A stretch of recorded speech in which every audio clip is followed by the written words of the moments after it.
Hej og velkommen til Bagsø Højskole og Gymnasium. Vi er Rosa, Paula, Konrad og Sofie. Vi går i 5. B, og vi arbejder med naturen og biodiversitet. Vi vil vise jer vores idé. Vi har arbejdet meget med udseendet. Vi vil lave et udrum, fordi vores klasse er lille og trængt, og det her er vores klasse. Vi vil vise jer det sted, det skal være. Vi vil lave udrummet her, fordi der ikke er nogen, der bruger det. Der er god plads, og der er ikke nogen, der bliver forstyrret. Vi vil bruge udrummet til musik, naturteknik, dansk og matematik, fordi når man er udenfor, så får man mere ro til hjernen og koncentrerer sig mere. Det her er vores idé til, hvor udrummet skal være. Vi synes selv, at vores skole har god biodiversitet. Biodiversitet er vigtigt for dyrene. Det er også vigtigt for fødekæderne og vigtigt for planterne, som gør, at dyrene kan leve. Den her tomatplante, den er kommet uden vi selv har plantet den, og det synes vi er spændende. Vi havde en emneuge, hvor vi lavede insekthoteller, og der bor masser af dyr derinde, så vi vil lave nogle flere. Vidste I, at man kunne leve uden naturen? Ja, hvis man altså vil spise sten. Og bo sammen med fodsvamp. Nej tak.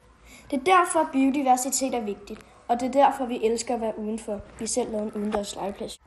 0. klasserne sidste år, de plantede det her træ.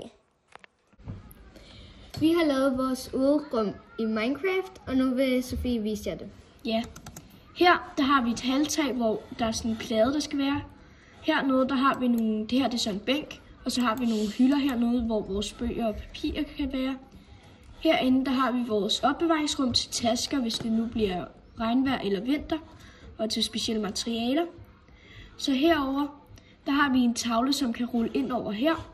Og så står der, at biodiversitet er godt for naturen. Det er også godt for dyr, planter og andet levende. 5. B. Så går man lidt længere herover. Så har vi vores køkkenhave. Og der har vi kartofler, gulerødder og bærbuske. Så har vi nogle blomsterkummer her. Så med forskellige blomster. Så har vi også nogle potteplanter. Så har vi sådan nogle tørrede blomster på væggene, så vi kan se på dem, så de er rigtig flotte. Så har vi nogle varmelamper, fordi selvfølgelig til vinter, så bliver det sikkert rigtig koldt, og så skal man stadig være herinde og få varme.